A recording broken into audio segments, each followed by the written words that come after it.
The media has the power to push a story. I'm made of plastic. Any story. Stupid. Nobody cares, Bill.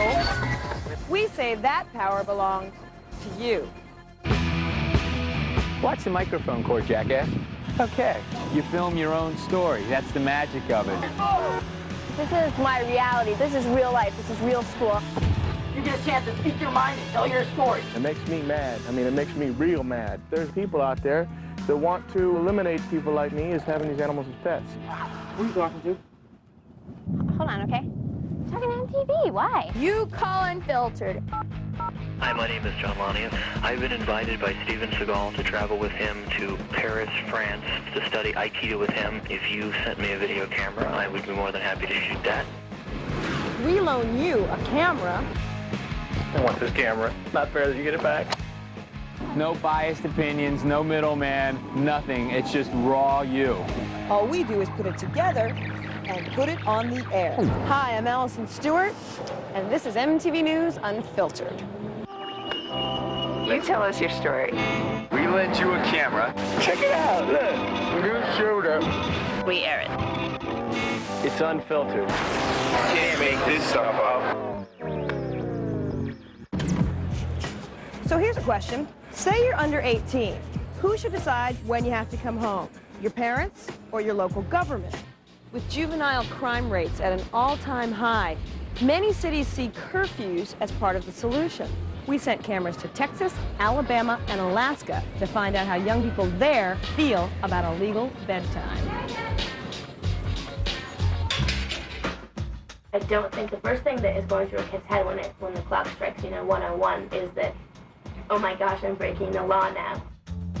Just because there is a few bad apples out there whose parents aren't raising them right shouldn't keep us good kids in at a certain time. Right now, I have no permission to be outside. I can get arrested. It's hard to be out there and find something to do when you're not 18. This town is not a very big town, and there's nothing else to do but to hang out at Taco Bell. There was a large amount of kids that would hang out and party, so to speak.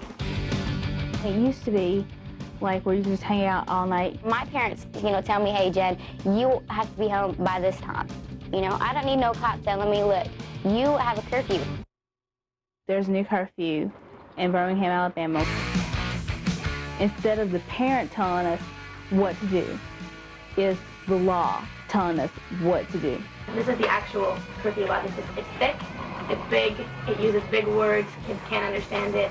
Curfew law is 1 o'clock in the summertime, and that's Fridays and Saturdays. Kids don't go bad once it is later than 1 o'clock at night. That's not where the problem starts. The thing that ruins it for all of us is that, gangs are going around, smashing cars and tagging walls. That's why we have curfew.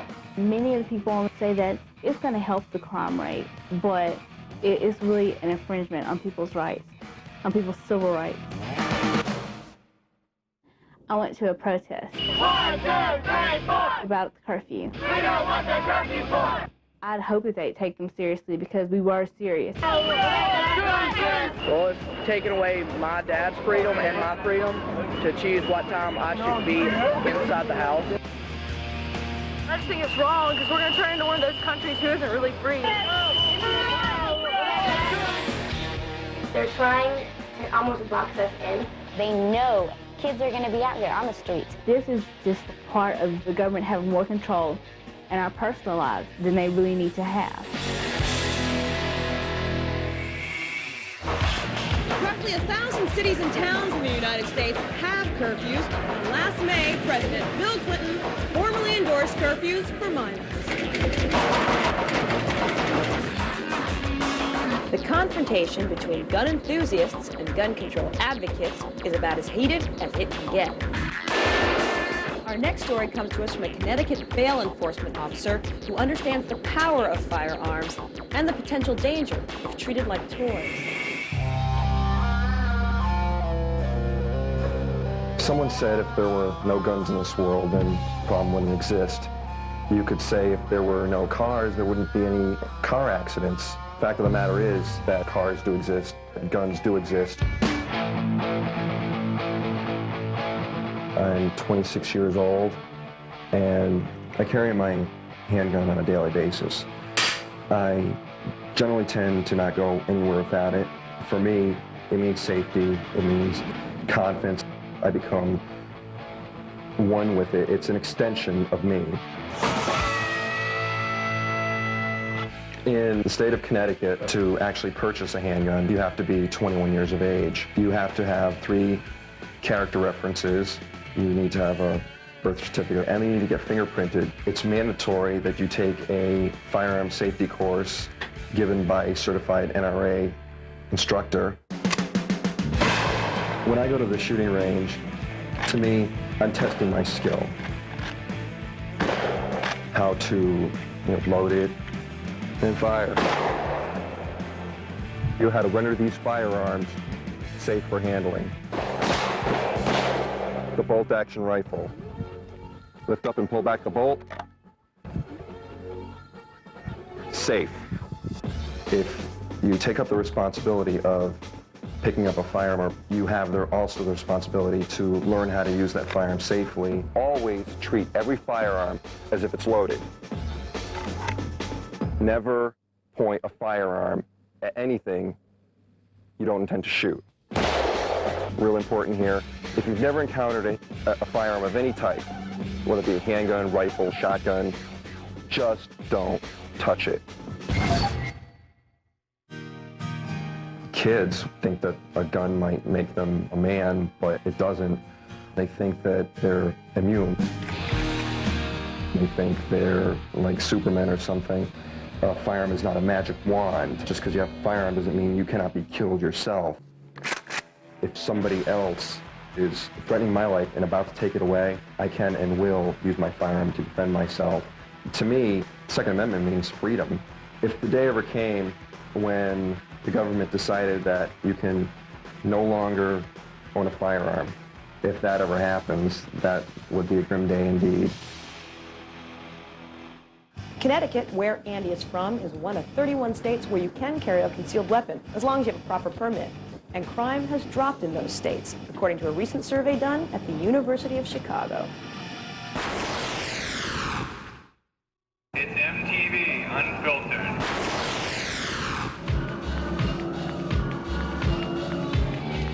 Did you know most of the fruits and vegetables grown in the United States aren't actually picked by American citizens? Much of our produce is picked by immigrants, some of them illegal. That is a sore spot for many Americans who feel like their job opportunities are being picked dry. We sent a camera to Ricky Garay, who took it to the fields of Watsonville, California, to get the workers' point of view. The majority of people see undocumented Latino workers as a drag on the economy. It's because the news media perpetuates it, because that's what they want you to believe. I thought it was really important to put faces on the immigrant workers to really see who these people are. When I went up there, I didn't see total strangers. I saw myself. The majority of immigrant workers are Latinos.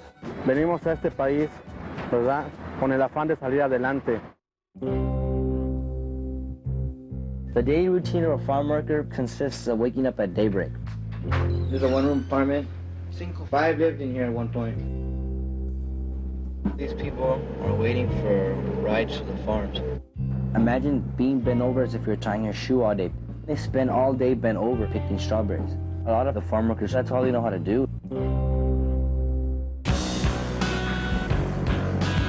Their working conditions are crazy, you know, they're really harsh. So the restrooms are there, and the workers are over here. That makes a lot of sense. Another thing I thought was crazy was that they would use methyl bromide. It's one of the deadliest pesticides known to man. ¿Está arriesgando su salud? Yo pienso que sí, porque cuando a veces hace uno el corte y a veces fumigan la fresa. If I had worked in that field next to that, I don't think I'd hang. The way the farm is laid out, there's several different patches. What the farm owners do is separate individuals who speak out. Como supieron, vamos, estábamos queriendo meter la unión. Me ponen en este puesto, sería para callarme la boca, de no meterla, mas no estoy dispuesta a ceder a nadie. What's going on right now? All the farm workers and the unions are organizing this demonstration because Gargilo beat up some of the union organizers today? It's been practice for a long time to try to keep people afraid. But the growers are dependent on immigrant labor. They do the work that no one else in America would do.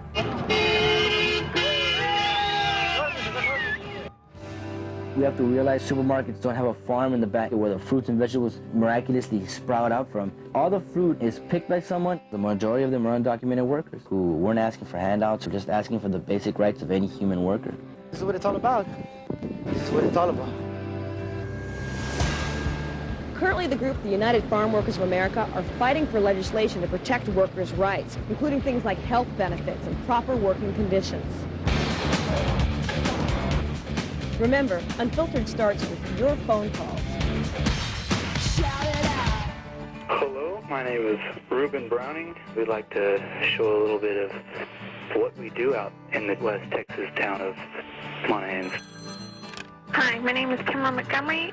I would like the chance to tell you about a town known only for one reason, a UFO crash.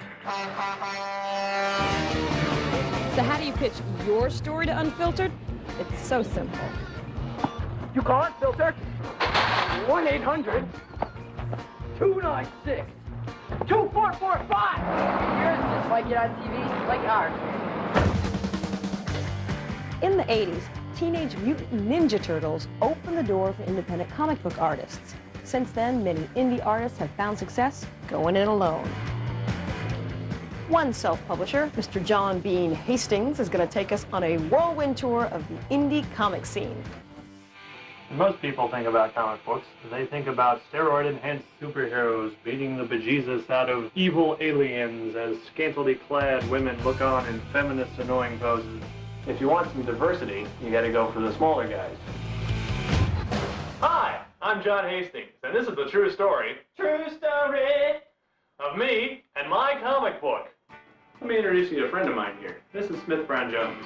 Smith Brown Jones, an alien accountant, was sent here by the Galactic Central Hub, basically to see whether or not the Earth should be allowed into the Galactic Central Hub of Congress.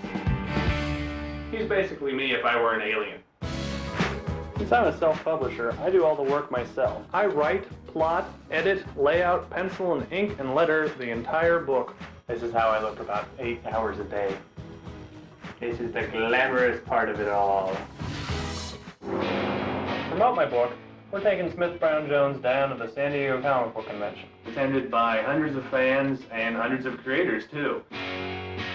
Pretty darn huge, isn't it? This is it. This is just a prime example of what we have to deal with. Huge booths, unlimited amount of resources and money. In the beginning, there was Marvel and DC. Now there's lots of little companies. With small press, you get a much more diverse type of material going.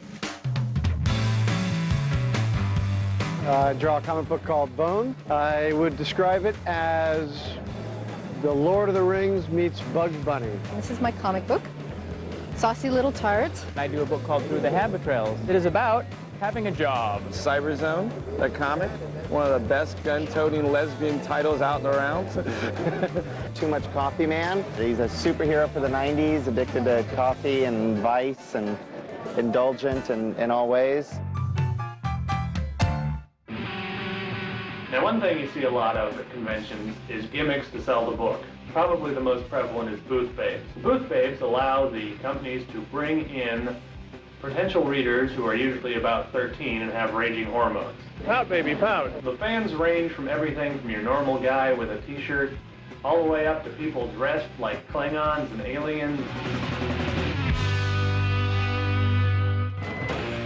The convention for us this year was really successful. We enjoyed it a lot, and we got a lot of people to look at the book. If they know it's out there, if somebody else tells them about it, then we get the exposure that we need for the book. Right now, Smith Brown Jones is the entire focus of my life. Everything else is secondary. In the long run, I'd like to continue to do the book, yet expand it so it slowly takes over the globe like a huge comic book octopus. Independent comics are rock and roll for your eyes. Coming up next. My armpits do not itch at all. They feel good. They're soft and furry, like a squirrel.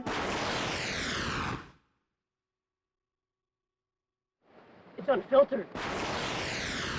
We get lots of calls from people who face problems. Problems with their lifestyle choice. Being a vegan in Kentucky, it's really hard to find support. Problems with the law. Me and a bunch of my friends like to go rappelling, and we've run out of places to rappel. There's a few bridges that we love to go off of, but it's illegal. Even some problems we just don't get. I got a little problem here, but to be more honest, it's a big problem. I wear a size 16 shoe, and it's pretty hard for me to find shoes. But viewer Katie Templin called us with a problem that many teens face, but few talk about.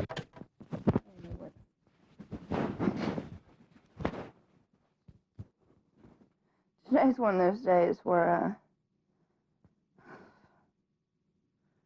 it's just really difficult to be alive. I just want to ball up and just cry, or just be able to go away somewhere.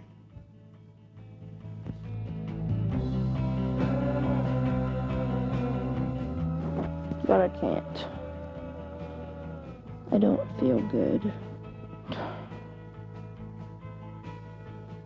just want to go to sleep. A lot of people think that nothing's wrong with you, that it really isn't a disease. I am Catherine Ann Templin. I am 21 years old. I am a person who suffers from clinical depression. Not many people really understand it. I tried to explain depression to my dad in the beginning. He was like, "What do you have to be depressed about?" I was thinking, you're right. You know, what do I have to be depressed about? You know, I just want to brush it off me like depression was some kind of film stuck to my skin. Being clinically depressed means you have a chemical imbalance. It's not like an event in your life happens and you get depressed. It makes you feel rotten and you don't understand what's going on. Just normal problems.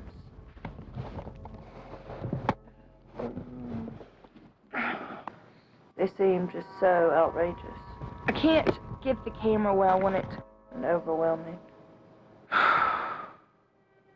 What the hell is wrong with me? You know, I'm just, God, why? Why me? You know, what did I do to deserve to feel like this? When I got depressed, I used alcohol, drugs, and food, and sex to try to make me feel better. Of course, it didn't work. This one is about when the change occurred, when I turned from pretty normal. That's when I started noticing my clinical depression. Yep, I was thin. Anyway, what happens is, I'm upside down. My big fat face. It's huge. You should never be this fat. It's disgusting. It's absolutely positively disgusting. How would you like to wake up every morning and think you're still thin, but you're not? You're fat. And everyone looks at you and they're like, you know, they dig you, but they won't go out with you because you're fat. I'm not saying that only people with clinical depression have hard teenage years. I mean, everyone gets depressed every now and then. But I mean, not like disease, like depressed. Eventually I had to go into the hospital because I knew if I didn't, then I would die. And that was the choice I made, was to live. I'm going to be dealing with this for a long time. I'm going to be having to take medicine every day. I'm going to have to be going to therapy once a week. It's not easy. It's easier to slip back into the depression. You know, you can't do that if you want to live a life. I think everyone deserves to be happy. Now, if you have a story that you know needs to be heard, you should call us at 1-800-296-2445. Or you can send it to us at unfiltered@AOL.com. And maybe you'll be on the next edition of MTV News Unfiltered. Our last story is a little hairy, so to speak, as high school student Tracy Lawton shows us how she shatters the feminine mystique. Well, what do you think about these? How about shaving your legs? Yeah. I don't. But girls shave, that's great. But what if they don't? Then they're like smelly hippies, and that sucks. I don't shave because I don't see any good reason to shave. Here are my legs, hairy legs. They're very light. They're not big bushy things. They're kind of cute.